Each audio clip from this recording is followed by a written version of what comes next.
পুরনো গন্ডগোলের প্রতিশোধ নিতে বোমাবাজির ঘটনা, পানিহাটির ঘটনা আপনাদের দেখাবো সেই ছবি।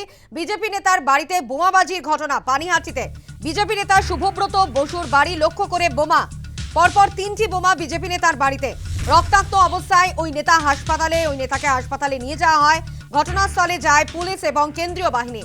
প্রতিশোধের রাজনীতি পানিহাটিতে বিজেপি নেতার বাড়িতে বোমাবাজির ঘটনা।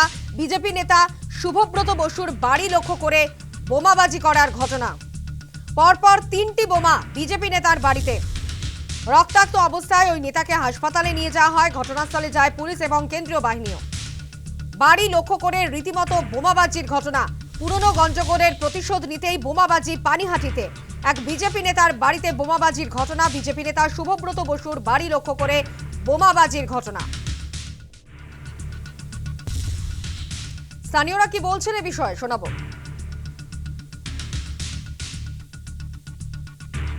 মুক্তি রাস্তায় কারা এসেছিল? তা তো চিনি না, মারতে মারতে চলে গেছে। আমরা এখানে কজন দাঁড়িয়ে এসেছিল দেখেছেন? টোটাল 4 জন ছিল। 4 জন ছিল। কিছু বাইকে। বলছিল কোনো কথা? কোনো কথা না, আমাদের পাড়ার ছেলেরা দাঁড়িয়ে ওরা কথা বলছে, আর আমাদের যে দলের নেতা শুভদা উনি দাঁড়িয়ে ওদেরকে বোঝাচ্ছিল, তার মধ্যেই মারতে মারতে চলে গেছে। মানে কোনো কাউকে টার্গেট করা হয়েছিল এরকম কোনো কিছু বলতে সেটা তো বলতে পারবো না, কেউ কি আমরা তো আহত পাড়ায় হয়েছে? বাস করি, আমরা কি করে জানবো? দিদি, আমরা কেউ কি নিরীহ লোক।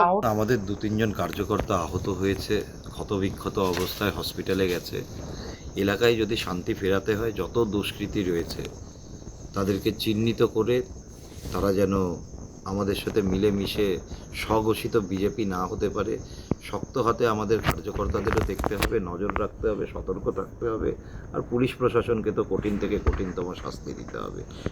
যারা এই ঘটনা আজকে ঘটিয়েছে, যারা জড়িত, একদম জট থেকে ইনভেস্টিগেশন করে পুরো মূল বিষয়টাকে সামনে আনা।